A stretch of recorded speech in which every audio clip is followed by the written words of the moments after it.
I got really serious about it 1991-92. At the time, I was a rock musician in Philadelphia. This is an old Black Sabbath song called Danger Zone. It's on the Seventh Star.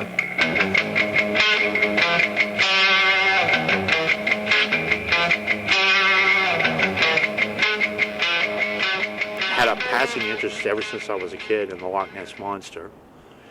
And all of a sudden I just found myself being less interested in playing music and more interested in the question of lake monsters and sea serpents.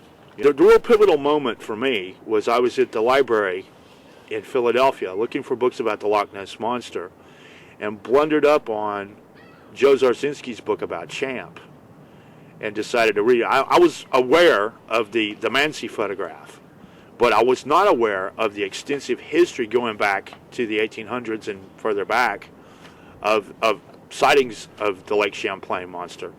I really wanted to seriously get involved in actively doing something about it, and I couldn't really afford to move to Scotland, but I could afford to move to Vermont, so I just decided, what the hell, I'll just move up there and start doing it.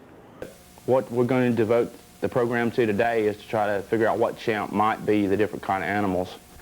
And I observed this object behind me in the picture. This is a drawing I did right after it happened. This hump-like object with a fin-looking object coming up out of the middle of it. I had been asked to review a little book called Bigfoot of the Blues. And we paid an unannounced visit to some of the principal characters there, and one of them, Paul Freeman, had quite a collection of footprint casts, which I was very interested in seeing. And Paul showed me a number of casts. Many of them were very impressive. I was asking lots of questions. He said, well, you obviously know a lot about footprints. Would you like to see some fresh tracks? And I just, what do you mean? And he said, well, I found some just this morning. And when you drove up, I had just gotten out of the car, had been up in the foothills and found some, the first tracks of this spring. And I just thought, what a coincidence. How could you possibly have known that we were coming? We made a quick trip up into the foothills. We took a look at these. There was an extensive line of tracks, 35, 45 individual footprints. I was left scratching my head.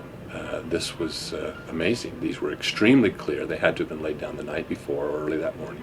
And at one point, literally, the hair sort of stirred up on my neck as the realization sort of sank in that an animal walked by here just last night. That sort of set the hook. At that point, the wheels were already turning.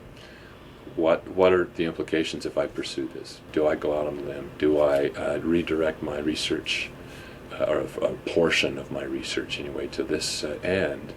Well, in March of 1960, I saw a film called Half Human. And it was about the reports of a hairy creature in Himalayan-like mountains. And people went out and they killed one of them, and then they captured the young and they took it back. And it was a science fiction film, but it was done in the documentary style. And I found out later that the film by Ishiro Honda, he had been a documentary filmmaker, and that was his first fiction film. And we know him now today because he went on to make Godzilla. That I went to school the next week, and I said to my teachers, what's this about the abominable snowman? And all the teachers said, don't waste your time. It's not real. Don't study it.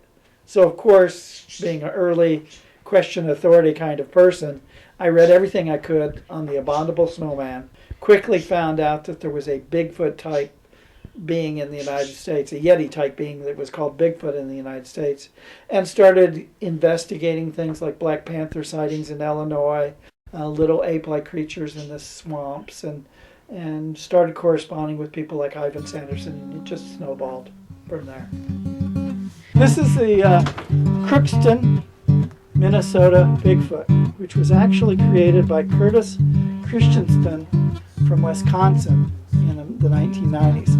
And Curtis, what he wanted to do is he wanted to create a Bigfoot to just see how big an 8-foot tall Bigfoot would be that weighs about 400, 500 pounds. Since most houses in Maine are only 8 feet tall, and this guy now is 8.5 feet tall with the base, I had to actually cut a hole in the roof. I put him in the house, but I didn't want to cut a hole in the ceiling.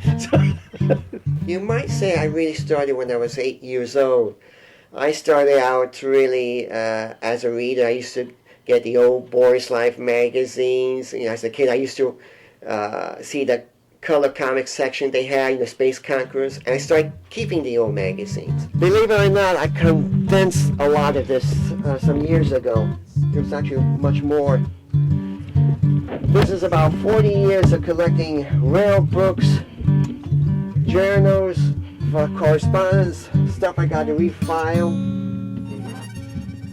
My collection of popular mechanics, popular science, unique information. I got better collection than the libraries around here. My first book. I sold so far 100 copies.